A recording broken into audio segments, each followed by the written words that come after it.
It's hard to imagine.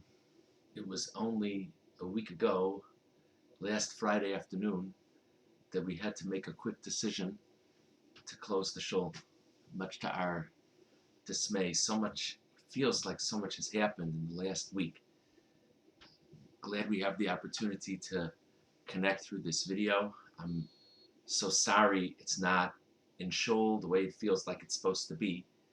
I do want to take this opportunity, really on behalf of everyone in the shul, to thank a few people for their efforts over this past week, among many others. First of all, I really want to thank Rabbi Silver. Rabbi Silver has put in a lot of effort this week to give people different opportunities to connect with community and learning and tefillah. He's made very fine efforts to bring us into the 21st century with Zoom and the like, and WhatsApp, and thank you very, very much for those efforts. I want to really give a thank you to Menashe Katz. Menashe is always so available and so accessible to us in managing the cyber briefs and the like, and the different tech aspects of the shul. And we made so many requests of him this past week, and it seemed that every request was with an even more urgent backdrop of we've really got this out so fast. And Menashe has always dealt with it with skill, calm, and much kindness and energy. And thank you so much. And finally, on behalf of all of us, I really want to give a very big thank you to Sammy Franco. The idea that a person who's not even doing this as his profession, just doing this as a volunteer aspect on the side, though I sometimes think DMART is what he does on the side, and the shul is his main focus.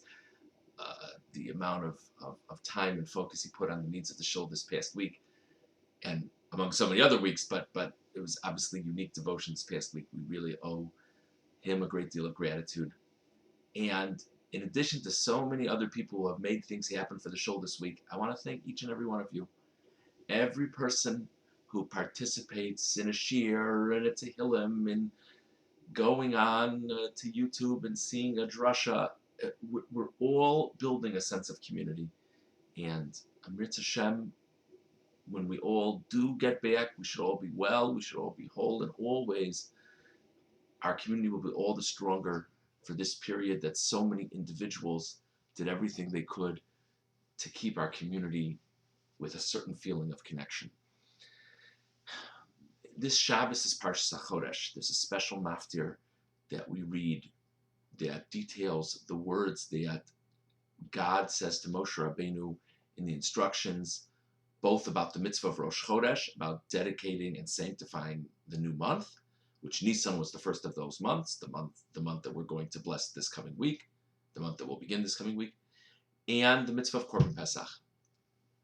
And it's a really striking thing that the Korban Pesach offering is a very significant thing. It's considered the mitzvah that was the merit for the Jewish people to leave Egypt. But the first mitzvah that God introduces to Moshe is the mitzvah of Rosh Chodesh. And Rosh Chodesh seems like a very technical mitzvah. Why in the world, of all the things that God could have given Moshe as the first mitzvah for the Jewish people, preparing for their exodus, why would it be Rosh Chodesh? It's a calendar-oriented technical mitzvah. What's the story with that?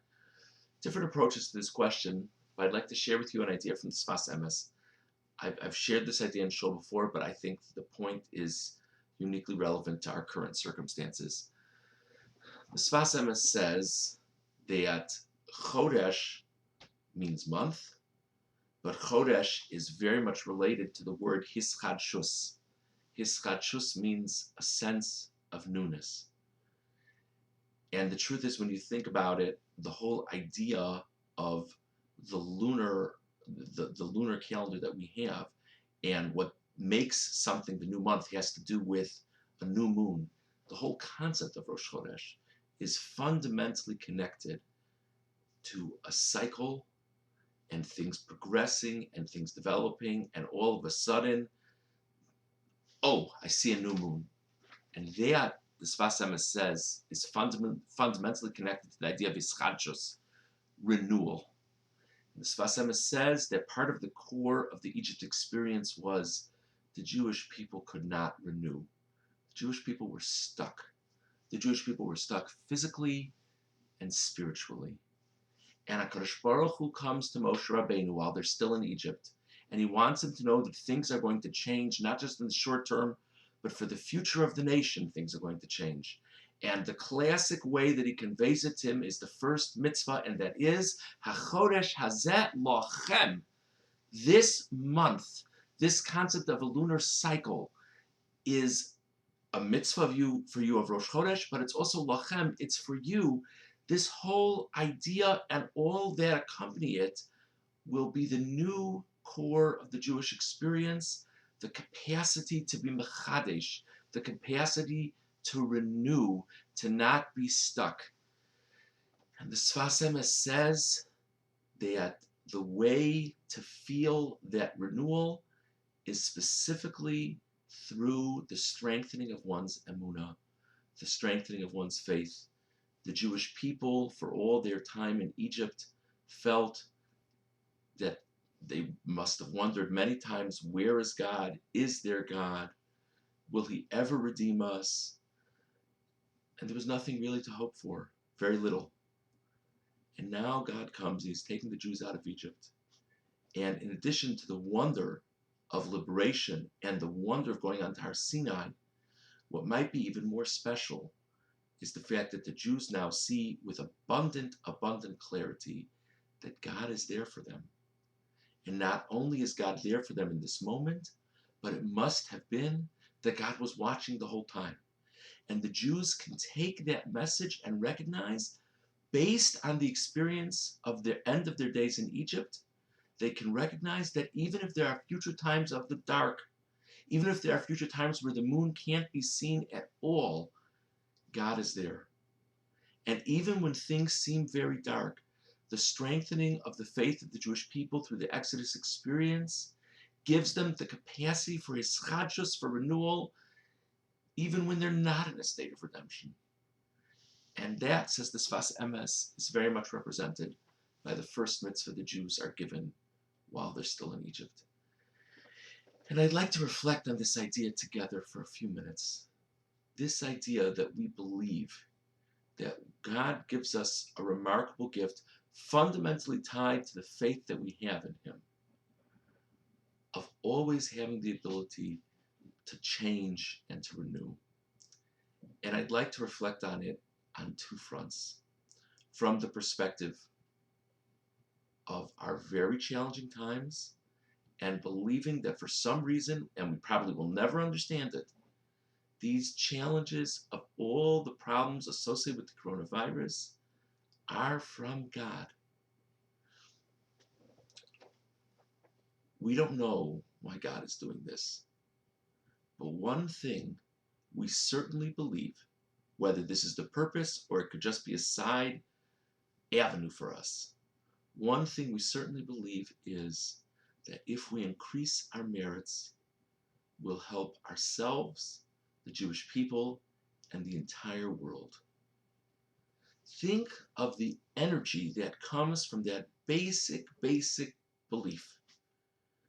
If we didn't have a faith system, you get up in the morning, you hear depressing news, you hear concerning things. Will there be enough ventilators?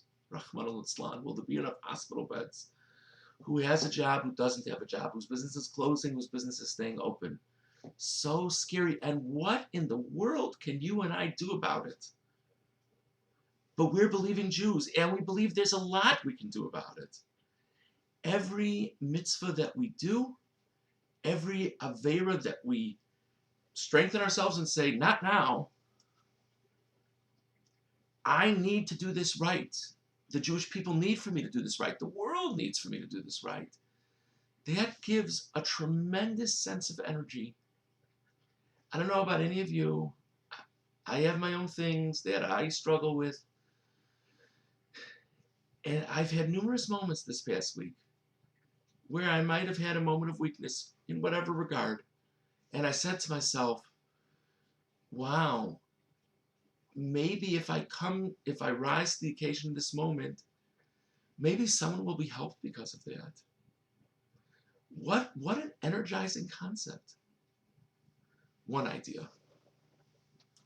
Another thing to think about as a possibility We certainly don't know, but a possibility for why we and the world would be experiencing this is that God sometimes gives us challenges as an opportunity to grow. Maybe, just maybe, that's why this is happening. And if that's a remote possibility, then let me sit and think to myself, how can I become a better person from this experience? I don't even mean in terms of repentance. That was the first point. We all have so many things that we say to ourselves, if only we had time. If only we had time, we could daven in a menschlich way, in an appropriate way. If only we had time, we could make time to study more Torah. If only we had time, we would take care of our physical selves more and get more exercise. If only we had time, we'd be people of greater patience with our families, whether it be our spouses, whether it be our children, whether it be our parents, whether it be our siblings, and so on and so forth. If only we had time. My friends, many of us have a lot more time than we used to. We don't have the commutes. Some of us don't even have work to be doing during the day right now. Imagine if we would take one thing. Again, if we don't have a faith-based system, then it's just depressing.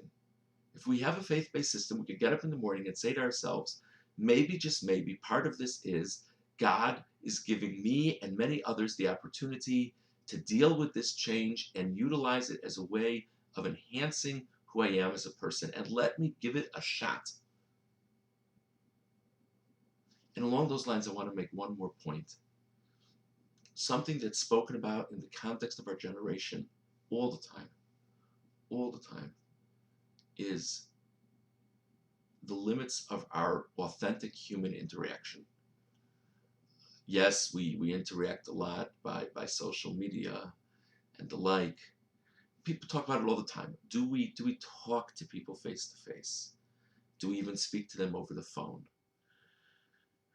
And it's one of these things that everyone shrugs their shoulders about and just keeps on moving. And once in a blue moon, someone writes an article or an essay, and someone else says, I know, I'm going to make sure to make phone calls or speak to people or meet with people. The vast majority of us shrug our shoulders and say, wow, what a shame. Let me go on to my next text.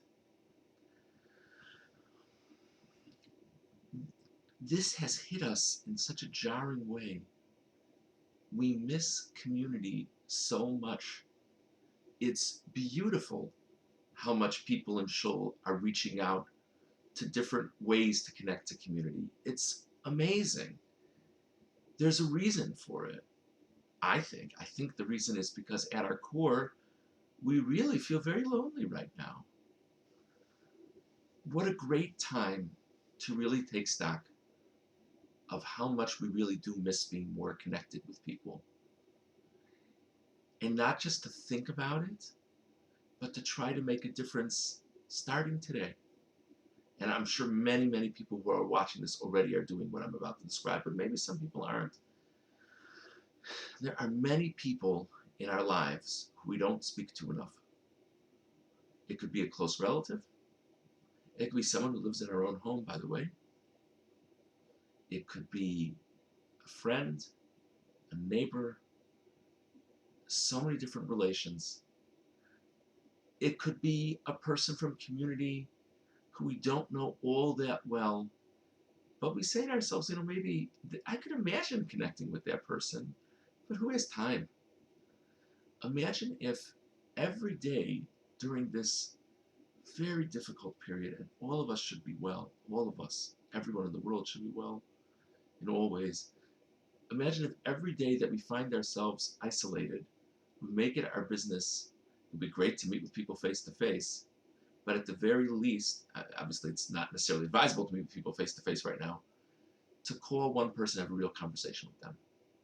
A person who, if we're honest with ourselves, we don't speak to enough in our normal day-to-day lives. And again, I want to include in that the person might be someone who lives in our home. So many of us have a real challenge making meaningful time with our children. So many of us have a real challenge making meaningful time with our spouses. Imagine if we really devoted ourselves in this period to one meaningful interaction a day that we might not have had. So maybe we'll read the Psukim of Parashas HaChodesh at home this Shabbos. Maybe we'll think about it a little bit. But this basic idea, to think about this idea of the Sfas Emes, that the first mitzvah the Jewish people were given in Egypt was the mitzvah of Rosh Chodesh, because Rosh Chodesh represents the capacity for renewal. The Sfas Emes suggests that the faith that's invigorated by the exodus from Egypt builds within the Jewish people for generations, for eternity, this capacity of renewal. And to think about these two things, that God really cares what I do, and any small improvement could be a remarkable merit for the world. And maybe, just maybe, part of this is God wants to give all of us in the world an opportunity to grow as people, to become better people, and to think of some way that I could become a more complete person. Thank you for taking the time to reflect together with me. I'll miss seeing you all in Shul on Shabbos. And may HaKadosh Baruch Hu help all of us. May HaKadosh Baruch Hu protect all of us. And may this very difficult period be a time that each and every one of us can strengthen our emunah, can strengthen our reflections, and the fact that this is really God's world.